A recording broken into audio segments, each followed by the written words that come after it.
नमस्कार। मैं expose secret आपका होस्ट हूँ और आई होप आप सभी बढ़िया होंगे। आज हम स्लीप पैरालिसिस के रहस्य को खोलेंगे। दोस्तों, क्या आपने चैनल सब्सक्राइब नहीं किया? नीचे सब्सक्राइब लिखा है, उस पर क्लिक करिए और एक्सपोज की दुनिया में आपका स्वागत है। स्लीप पैरालिसिस एक ऐसा एक्सपीरियंस है जब आप सोकर जागने की कोशिश करते हैं लेकिन आपका शरीर टेम्परेरी रूप से हिल नहीं पाता। आपको लगता है कि आप जाग गए हैं लेकिन आपका शरीर हिल नहीं पाता और अक्सर एक भारी दबाव और डर का एहसास होता है। क्या आपके साथ भी ऐसा होता है? वैज्ञानिक दृष्टिकोण से ये नींद और जागने के बीच एक ऐसा जाल है जिसमें हमारा दिमाग तो जाग रहा होता है लेकिन हमारी बॉडी अभी भी आराम की मुद्रा में होती है। आज हम स्लीप पैरालिसिस के लक्षण, वैज्ञानिक कारण एंड लोगों के रियल एक्सपीरियंस पर बात करेंगे ताकि आप समझ सकें कि ये सिचुएशन कितनी वास्तविक और असरदार होती है। सबसे पहला लक्षण है शरीर का अस्थायी रूप से हिल ना पाना।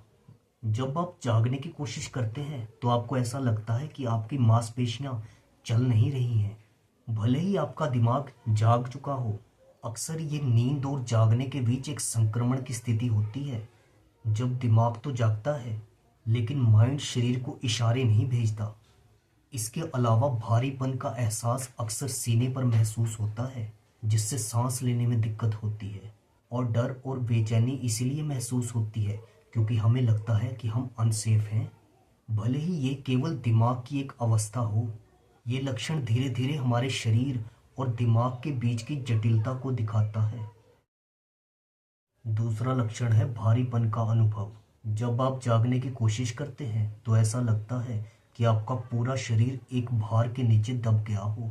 ये नॉर्मली सीने पर महसूस होता है और सांस लेना बहुत मुश्किल हो जाता है। कई बार लोग ऐसा भी बताते हैं कोई अजीब दबाव या बोझ उनके शरीर पर है जो उन्हें हिलने से रोकता है।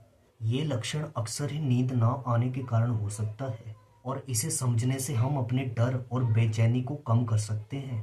आपका क्या मानना है इस लक्षण के बारे में? कमेंट में बताएं। तीसरा लक्षण है डर और बेचैनी का अनुभव। जब लोग स्लीप पैरालिसिस का एक्सपीरियंस करते हैं तो उन्हें अक्सर ही तेज डर या अनसेफ फील होता है। ऐसा लगता है कि आप एक परछाई या किसी अज्ञात ताकत के संपर्क में हो। भले ही ऐसा सच में ना हो, ये डर दिमाग की उस अवस्था का है जब हम जागने की कोशिश करते हैं लेकिन हमारा शरीर अभी भी नींद में होता है। लेकिन समझने पर धीरे धीरे हम इसे इजीली कंट्रोल कर सकते हैं।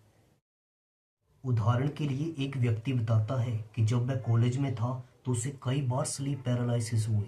वह सोकर उठने की कोशिश करता था लेकिन उसका शरीर हिल नहीं पाता था। उसे ऐसा लगता था कि उसके आसपास कोई अजीब छाया है।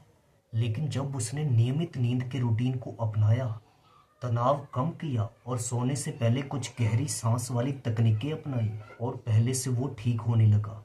ये उदाहरण हमें बताती है कि कैसे जागरूकता और सही आदत अपनाने से आप इसे कंट्रोल कर सकते हैं और ये आपको बेहतर नींद दिला सकती है। स्लीप पैरालिसिस का वैज्ञानिक कारण ये है कि ये नींद के रैम चरण और जागने की अवस्था के बीच का एक संयोग है।